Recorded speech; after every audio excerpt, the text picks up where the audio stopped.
નમસ્કાર દર્શક મિત્રો, હું શીતલ મહેતા ન્યૂઝ ઓફ કચ્છમાં આપનું સ્વાગત છે। જોઈએ આજના સમાચાર। હવે કેને કેવા જેવું નુકસાન થયું તો એમાં કોઈ કઈ ધ્યાન દેતા નથી। જીવ કરતા જીવાય વાલી છે। ઊંટના જીવ બચાવવાની સ્ટોરી જોઈ, પણ આ ઊંટ કઈ રીતે દરિયામાં ફસાયા હતા અને કઈ રીતે બચી ગયા, પરંતુ હજુ 15 ઊંટ લાપતા છે।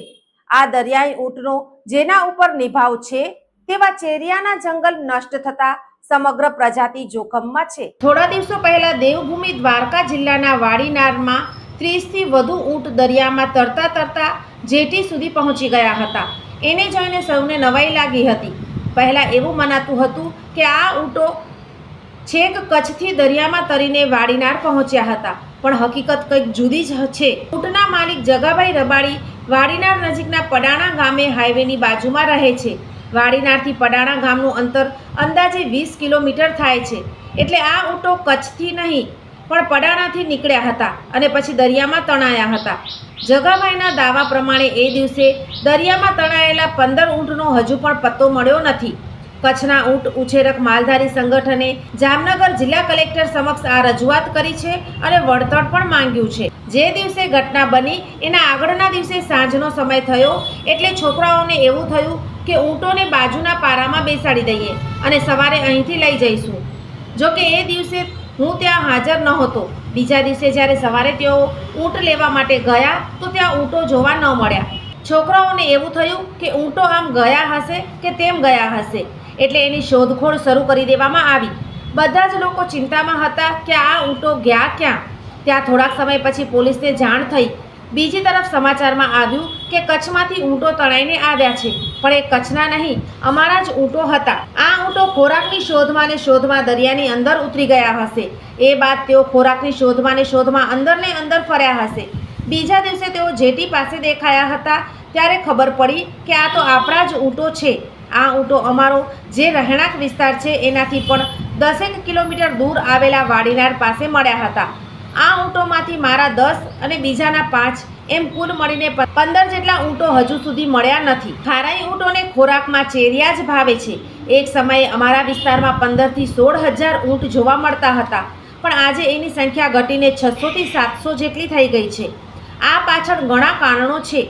એક કારણ એ પણ છે કે ચેરિયાનો ખોરાક નથી મળતો, જેની સામે ઝેરી વનસ્પતિ તેઓ ખાય છે, જેથી પણ એમનું મૃત્યુ થઈ જાય છે। અમારા આ ખારાઈ ઊંટો ગમે તેવું પાણી હોય પણ સ્ટીમર નીકળે એવી રીતે તેઓ સતત 12 કલાક તરીને નીકળી જાય।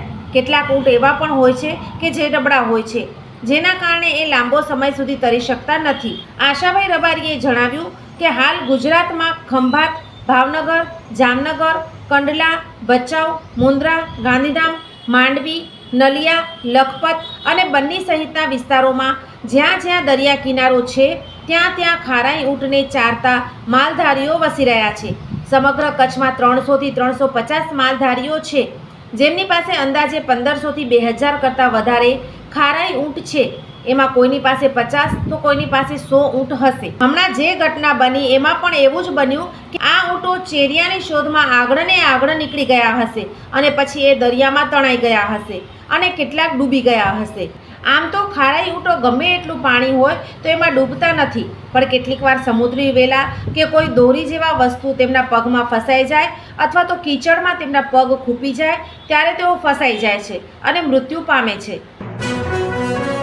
શું તમને ખબર છે ડેન્ગ્યુ તાવ એડિસ ઇજિપ્તી મચ્છરો દ્વારા ફેલાય છે। એડિસ ઇજિપ્તી મચ્છર દિવસે કરડે છે।